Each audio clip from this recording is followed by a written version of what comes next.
Hello, everyone. Welcome back to another episode of the 401 Access Denied podcast. I'm the host of the show, Joe Carson, and it's a real pleasure to be here with you. And I'm always looking for amazing guests to come on the show. And I have one fantastic, awesome guest who I saw quite a few years ago speaking, and I memorized about the whole topic, and it was awesome. So I'm joined today by the amazing Geoff White. So, Geoff, welcome to the podcast and welcome to the show. Hi, Joe. Thanks for having me. Appreciate it. Many thanks. It's great having you here. Just want to give the audience a bit of a background about yourself. Maybe also, how did you get into the industry? Let's kind of get into that area. Yeah, sure. So I'm an author and investigative journalist, and what I cover is organised crime and technology. So whether technology and organised crime come together, that tends to be where I sort of hang out. In terms of how I got into it, I worked many years ago for an internet company. I joined sort of almost at the peak of the dot-com bubble, and then left shortly after the dot-com crash, about 18 months later, when the share price had gone from $60 to, I think, 6 cents. And I took my sort of unemployment credentials to a journalism college. I'd always fancied being a journalist. I signed up for a journalism course for the handsome price of £10, because being unemployed, you get a discount on these things. And then started in local newspapers and sort of worked my way up from there.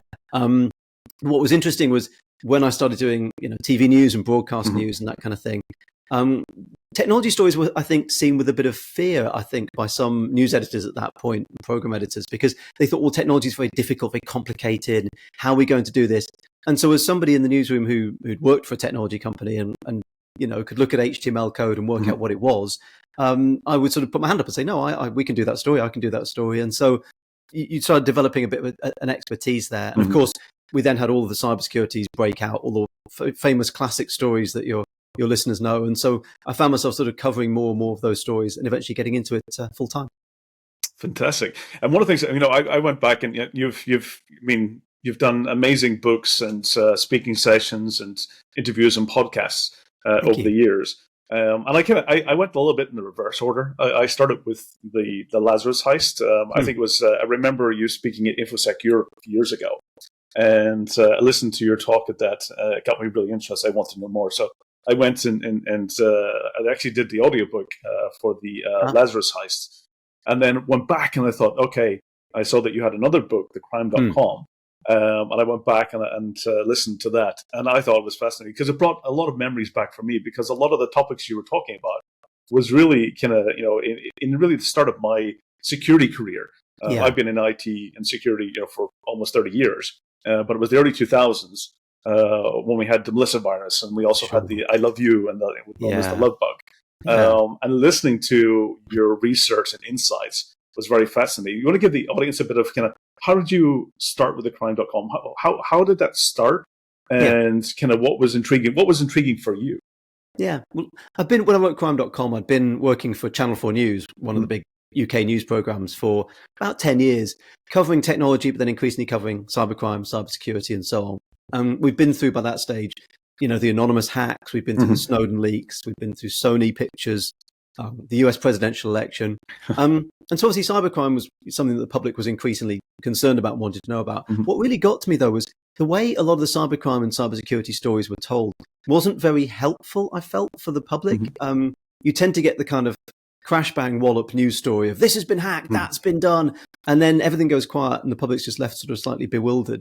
And what really annoyed me was I would read then the reports and the legal documents and the technical reports afterwards, and I think to myself, that's absolutely amazing. The way the hackers got in, the ingenuity they showed there, and the way that hack worked out is actually an amazing story.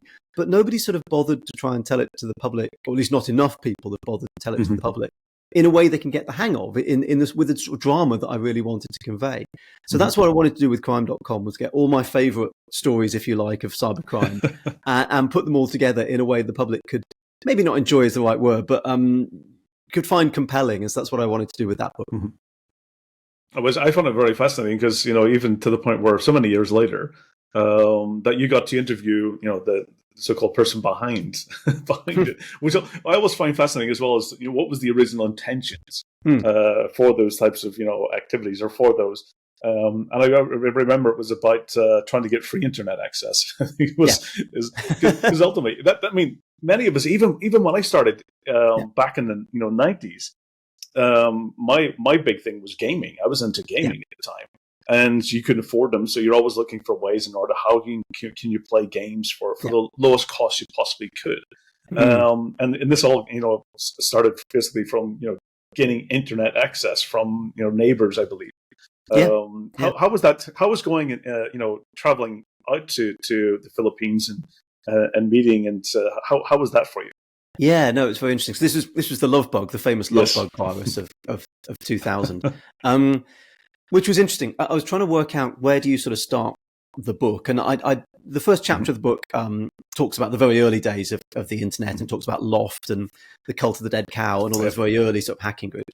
But I wanted to sort of bring it up to more modern times, and I was trying to think of where do you sort of start. And the classic cybercrime book, and to be honest, classic cybercrime drama, usually starts in a dark basement with a hacker in a hoodie, typing in some code and so on. And I thought, well, what's the complete opposite? Where do you start the complete opposite from that?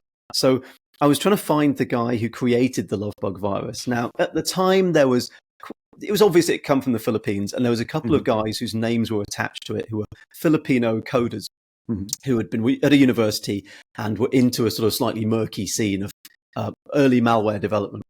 But no one had ever actually been arrested and tried and prosecuted for it, because at the time there were no laws in the Philippines against hacking. It was it's obviously changed now. So I thought, well, if I can find that guy, I can start the story there with him and with that tale.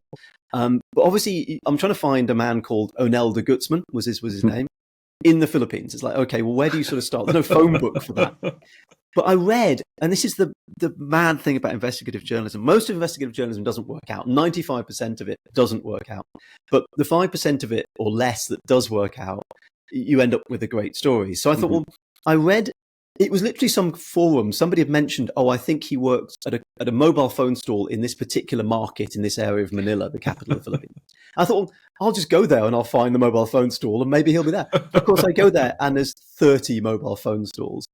So I'm not kidding. I wrote down his name on a piece of paper and I just went round holding it up and seeing if anybody recognized it.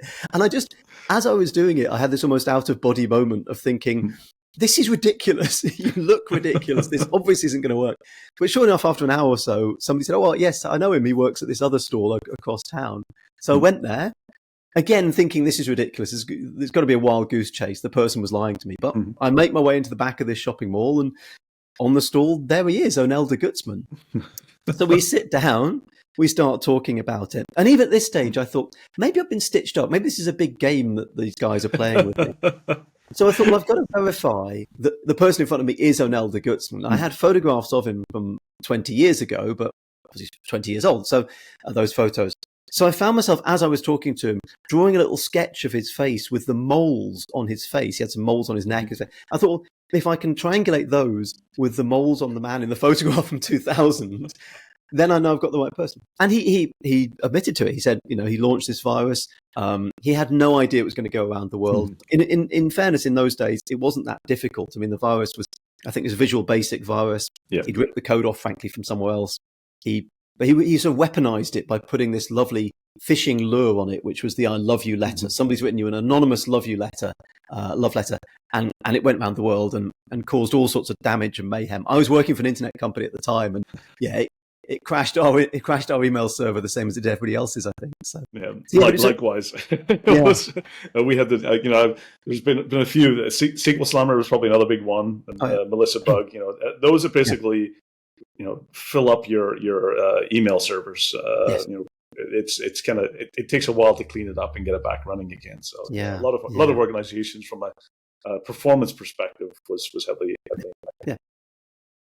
But so I wanted to sort of start the book, as I say, somewhere that was completely the opposite of where you would normally start a cybercrime book. So the opening chapter of the book is basically me, running around a market in the Philippines full of, clothing stalls and, religious trinkets. It's next to a church. There's loads of statues of the Virgin Mary and stuff. And I thought, well, there's a place to start a cybercrime book. That's going to be completely unexpected for people, and at least it's a sort of fun start to get people. But it's the reality. That's the thing. That's where most of it starts. The reality is that people that a lot of times are behind these are the motives are very simple. And I think one of the things you portrayed really well is that it was really that taking something that was from kind of a malware kind of propagation perspective and combining it with phishing. And what a lot of actually phishing campaigns are done today are using that lure. It's still using the same lure that O'Neill did back 20 plus years ago. Yes. Yeah. I mean, human beings are fundamentally quite simple machines. I don't mean that to understate, the joy of being a human, but fundamentally we go towards things we like and we go away from things we don't like. So getting somebody to do something is either the stick or the carrot. And O'Neill de Gutzman came up obviously with the perfect carrot, and that sort of carrot type approach gets used again and again. And one of the cases I talk about in my new book is a break-in of a video game called Axie Infinity, where the hackers stole $625 million. So it's possibly the world's biggest theft. I think that's fair to say. The way they got in was offering an employee a lucrative, juicy job offer. It's still the sort of same tactics, but it's just human beings are endlessly intricate, and so there are endless carrots that you can offer people in different ways and different perspectives. So in a way, the myriad different ways that we are as human beings gives the phishing email social engineers myriad different ways to attack. Absolutely. I've used, in the past doing different penetration tests, we've used various different types of phishing campaigns. And the one that I find the most effective is if it's time sensitive or financially rewarding or, something that's really, interesting people. Try to find what's their motivations. And then you try to find things that attaches to that. One that I found that was very effective was speeding tickets many years ago. It was because it was the fear of, one of the financial motivation was also the fear of doing something, breaking the law and leveraging that in order to lure people in. And it was very effective. So you a lot of it goes back to psychology, is trying to understand the human motivations or what or his interests. And definitely the most successful ones do those really well. Yeah, absolutely. No, the speeding. So moving on to this speeding thing was it's a talk that I did, which I'll share with you in another time. But it was really fun. It was a bit of a bet that resulted in a bottle of wine at the end of it, but it was a fun experience. Ultimately, one of the things was that it was very successful. But I wanted to know the people that didn't click in it. I wanted to know why it wasn't successful with certain. So ultimately, kind of the short is that. The people that didn't click in it, they simply didn't see it. Interesting. They went home on Friday afternoon and didn't check their emails till Monday afternoon. Right. So it was just ultimately that they didn't see it, and that was kind of the failure part of that piece itself. But I want to kind of get into one of the things I find the first talk that I saw that you gave was around the Lazarus Heist. And I remember that so well because I remember covering it. I was looking into the details because it was like one of the biggest. It was almost like Ocean's 11 cyber. So, can you talk a little bit about kind of what started with the Lazarus Heist and what got you really interested in investigating it? Yeah, well, it goes back to the first book I wrote, crime.com. One of the chapters in that was about. In fact, two of the chapters were about North Korean hacks or hacks attributed to North Korea. And actually, the Bangladesh bank job you talk about, I think I named the chapter oceans11.com because it was almost like they'd watched Ocean's 11 or a heist movie. And in heist movies, there are certain classic scenes that you put in a heist movie. There's a structure to a heist movie. So you have to assemble the crew and then you break into the bank and it's always on like a bank holiday weekend or New Year's Eve when it's really noisy and nobody can hear you, drilling into the walls. Yes, the misdirections. You're looking for things that's distracting. Something is bigger that's happening that you try to kind of stay stealthy behind. Precisely so. And then there's always the bit where they either loop the video camera or they spray over the video cameras just or so. And it's almost like the hackers in the Bangladesh bank job had seen those heist movies and thought, we'll just do that, but just in cyberspace, because so many bits of it map on to a classic heist movie. This was 2016. It was the raid on the National Bank of Bangladesh. And they broke in again. It was a bank. Well, it wasn't a bank holiday weekend. They broke in. They actually broke in a year before they actually took the money out. So I say it's 2016. 2016 when they took the money out. It was 2015 when they broke into the bank. Again, phishing email, and it was a job applicant who was applying to the bank for a job, and that's how they got the malware on the system.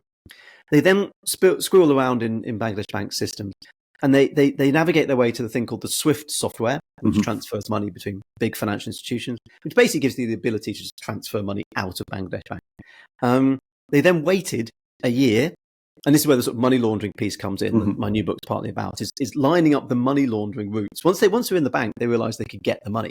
The question then is, well, where do we send it? So lining up all those money laundering routes and trying to get a system for how they would get the money out was what took them a year. Finally, after a year, they've got that in place. They decide they're going to go into action. Bangladesh, the weekend runs from Friday to Saturday, not Saturday, Sunday. Yep. But the money that they were stealing from Bangladesh Bank, crucially, was held in a Bangladesh bank account in New York, where obviously Friday is a regular working day. So they go to work Thursday evening, knowing that Bangladesh Bank headquarters in Dhaka is emptying out. But of course, when they're sending the messages to transfer the money on Friday, New York is up and running, the New York Fed, where the bank account was still working. So then the money starts to go. Saturday, the Bangladesh Bank staff start to really work out what's gone on. And so they're trying to phone the Federal Reserve Bank in New York. But of course, it's a Saturday, so nobody's answering, minimal staff there. The money was then sent to the Philippines. And so it starts to filter into a bank in the Philippines. So by Saturday, Sunday to the Monday, gradually Bangladesh and New York are onto it and work out what's happening. But when they phone the Philippines bank to work out, it's a bank holiday on the Monday in the Philippines. So they had a 4-day bender basically to get this money out and to move it. And by the time the wheels started to turn in the Philippines on the Tuesday, the money had been extracted in cash and funneled into casinos for the sort of money laundering exercise. I think the casinos is amazing, because I always remember when somebody was asking me back about, what's my thoughts around things like cryptocurrency. And I remember, a couple of cryptographers telling me that, they believe that cryptocurrency was all started in the idea of a casino, because there was money moving around that had equal value to what was in, that between different casinos. So ironically, when you're saying, the best place, and that's what criminals have been doing for years, is using gambling and casinos to launder money, because it's a way to move large sums around and lose track of who was putting it in and who's taking it out. Exactly. Yeah. I mean, at this point in the Philippines, it's not the case now, but in the Philippines at that point, the money laundering regulations, I don't think, covered casinos. So you could really walk up to a casino with a suitcase with $1 million in it and turn it into chips and start gambling. It's not the case now, but that was what happened. Actually, they had a guy who'd worked with the casinos before, who was trusted but a bit shady, and he ended up introducing the stolen money into the casino, where it was gambled across the tables. Now you might be thinking, well, don't you lose your money if you gamble? What was the game they were playing? Because I remember you mentioning about that the game specifically was it was a low risk game, so that they made sure. It was Baccarat was the game. Okay. So like, in order to get your money into a casino and not lose the lot, because I'd walk in with $1 million, I'd bet it on 24 red, and I'd lose. That'd be it. I'd walk out with nothing. So these guys, they weren't betting on the general casino floor. They had what's called the junket room, which is a sort of casino within a casino, and so you can put your own players in. So they weren't playing against the general public. The people who'd stolen the money had people in the casino who were a team of effectively professional gamblers who were probably making a bit of a cut and enjoying the drinks and everything. So immediately you've got a situation where when one person wins a bit and another person loses a bit, if you're running all of those people, you're effectively using them as pawns in your game. So you're not losing money to the general public. All the money is sort of staying in the room, if you like. Now, obviously, the casino will take some money. The house always wins, as they say.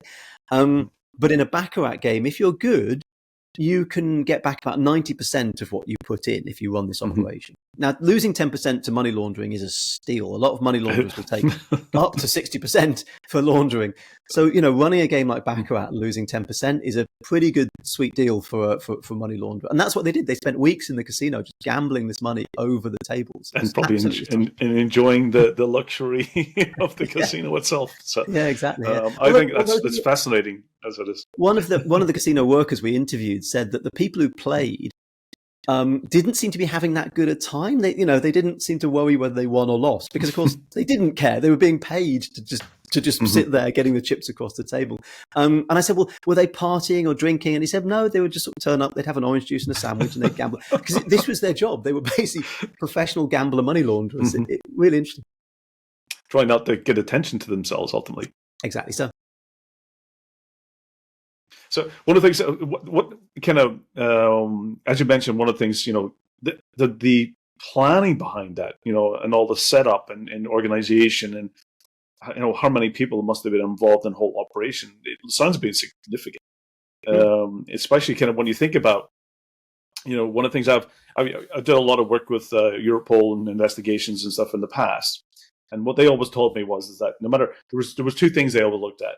Was one is what's the motive behind it, and again if you look at even recently the Verizon Database Investigation Report, majority of cybercrime is financially motivated.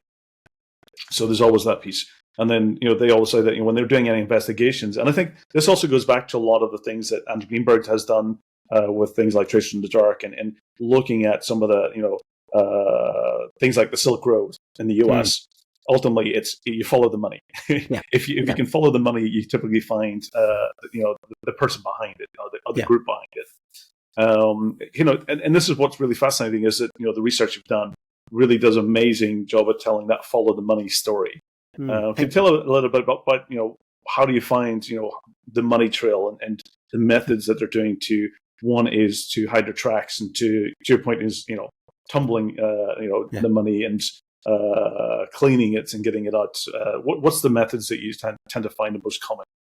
Yeah, it was interesting. So classic money laundering, like money laundering 101, is a 3-step process. Step 1 is what they call placement, which is where you get your dodgy cash into some kind of financial institution. So, you set up a car wash, for example. So you're selling drugs on the street, you're getting drug money. You set up a car wash, and for every car you wash, you put £10 from the customer and £10 of your drug money in. And you go to the bank and say, hey, we charge £20 a car, and so here's our money. So that's a classic placement exercise. Second stage is layering, because if you get caught for the drug dealing, they can see your money going into the car wash and into the bank, and they can freeze the money in the bank. You don't want that. So second stage is what's called layering, which is where you take that money and you put it into a different account, and then you take it out and you spend it on some gold, and you sell that and you put it back in, or you buy an expensive car and you sell it. Layering is basically muddying the waters. And then the third stage is what they call integration, which is where you get to actually spend your money. And again, for criminals, I think they have this idea that criminals go out and splash the cash on, prostitutes and cocaine and stuff. A smart criminal, and the best criminals, the organized ones, are smart. They know they're probably going to get arrested at some point. They're going to do some time in prison. When you come out of jail, you don't want to have to start again, getting your money back together. You want to walk out of prison and go straight back into your apartment and start your Lamborghini and just start again. So in terms of that last stage, integration, you're looking for something long-term. Property is good. Art is sometimes good. Investing in a business. And you can do that, and that's your sort of future guaranteed. If your criminal career comes to an end, you've got that still in the bank.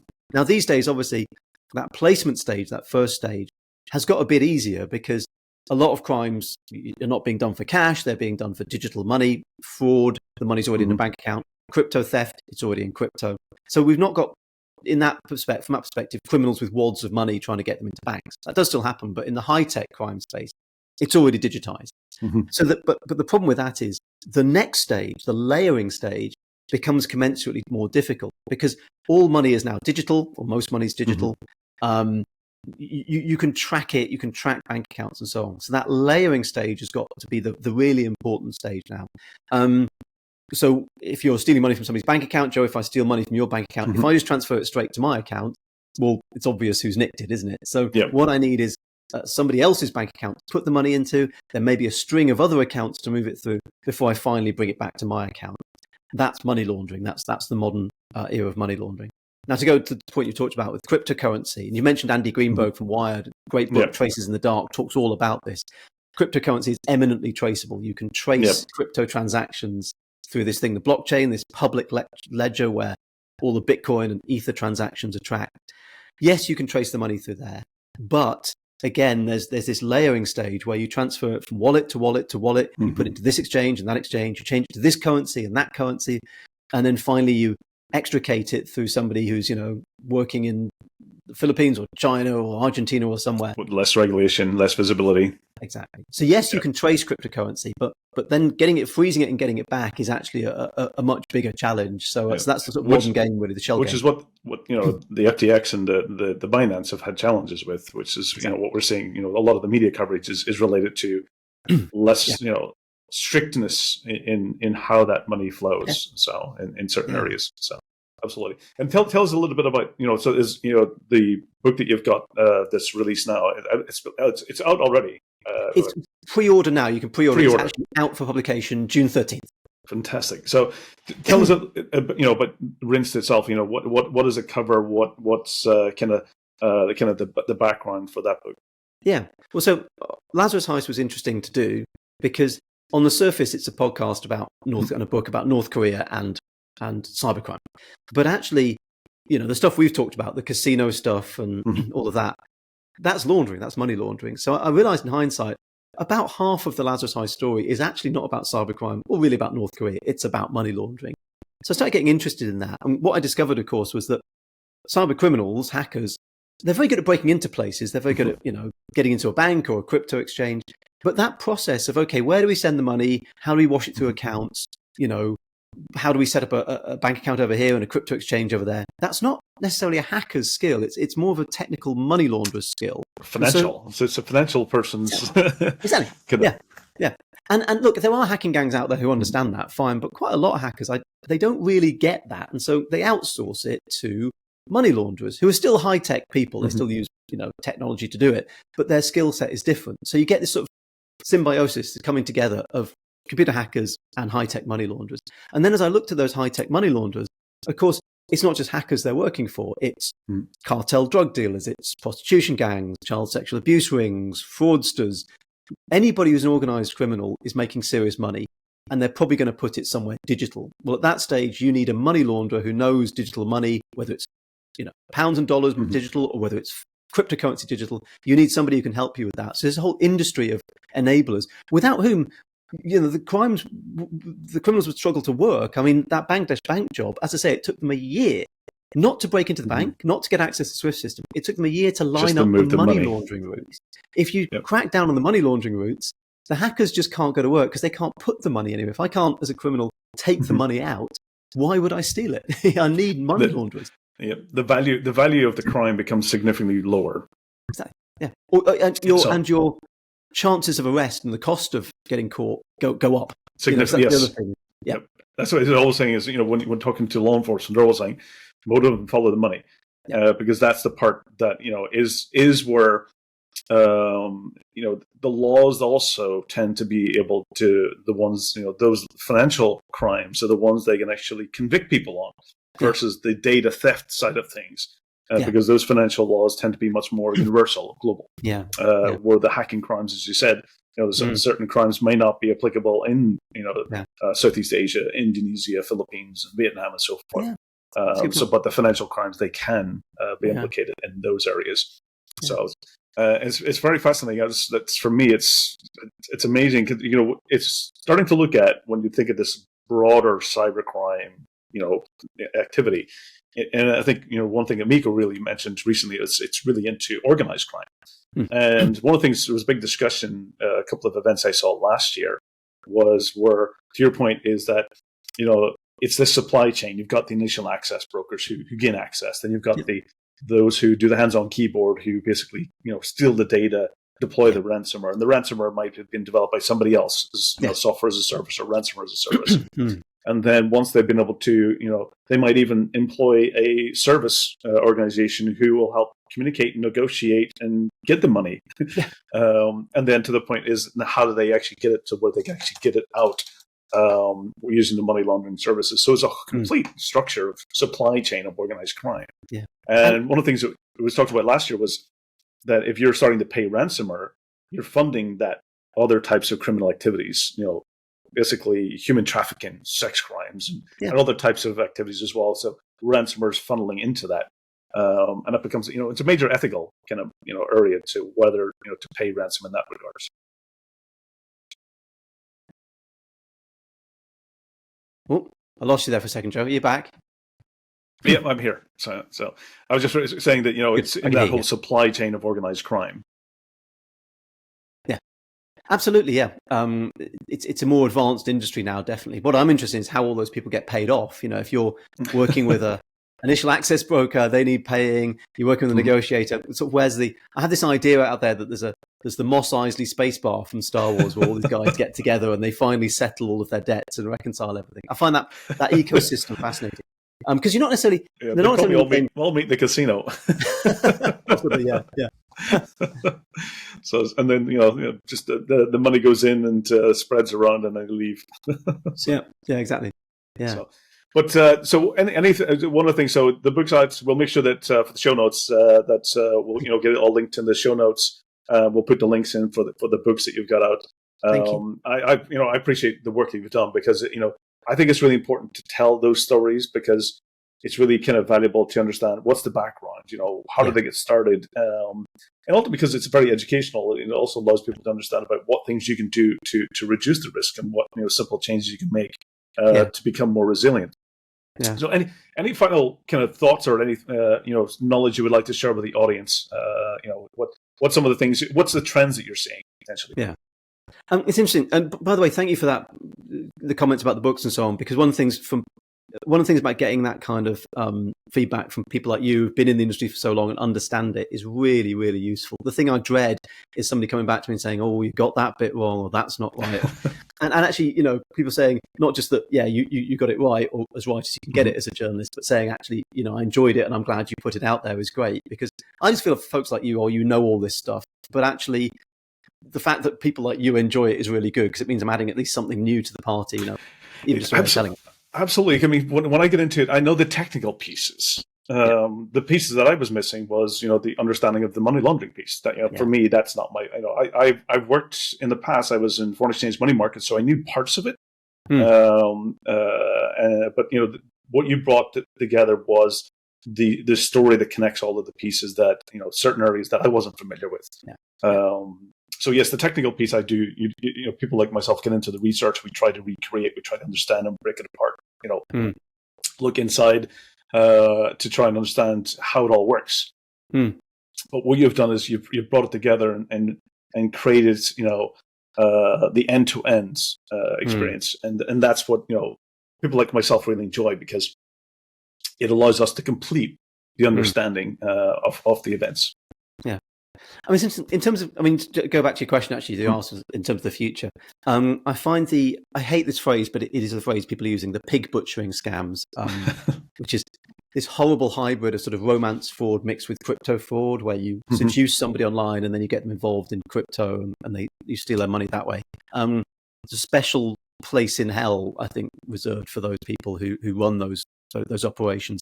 The ground level people who are actually phoning people up and scamming people and tricking people on dating apps, often they are actually coerced into it, or seems they're coerced into it. But what's interesting from that perspective is we're starting to see this collapsing together of fraud and cybercrime and crypto, and to a certain extent casinos. I think there's always been this interesting sort of grey area between what's fraud and what's cybercrime. And I think for some cybercrime people, they thought, well, fraud's over there, I do cybercrime. If it needs a computer, then I deal with it. But fraud is kind of just phoning people up and scamming them. You don't phone people up anymore. I mean, frankly, people of the younger generation don't answer the phone when you phone them. So, frauds are increasingly done through technical means. The money laundering, certainly for fraud, is increasingly the same kind of high-tech money laundering that we're seeing from cybercrime.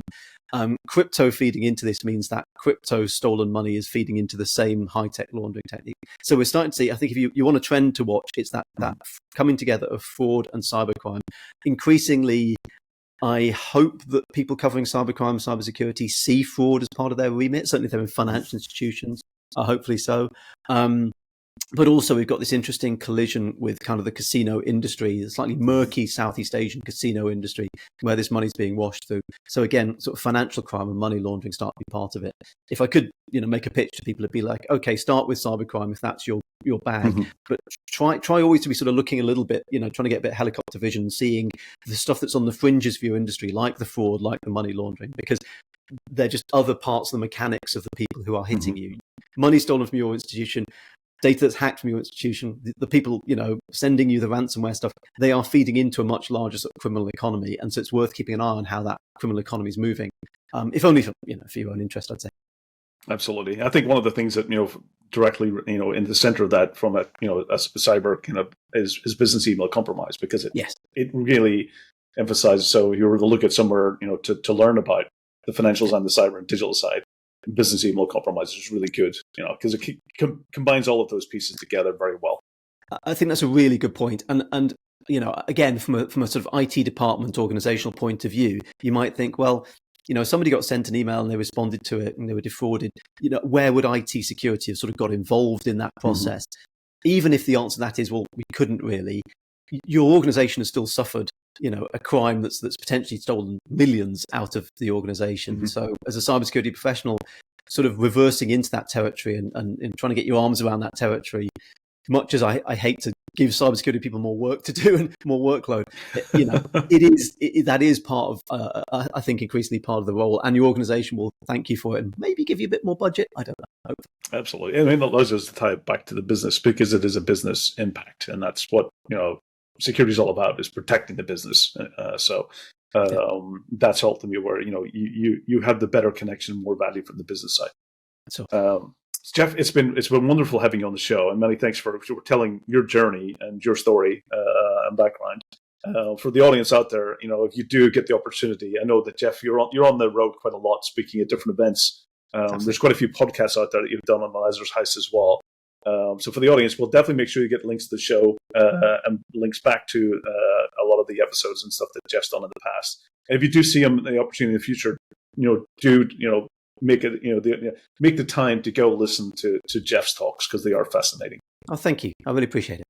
So, Geoff, many thanks for being on the show. It's awesome. Hopefully, I'll see you again in the near future soon.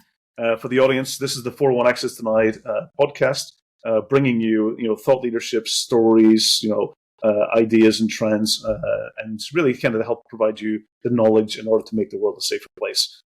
So, many thanks for tuning in. Stay safe. Take care. And I'll see you again in 2 weeks. All the best. Thank you, and bye.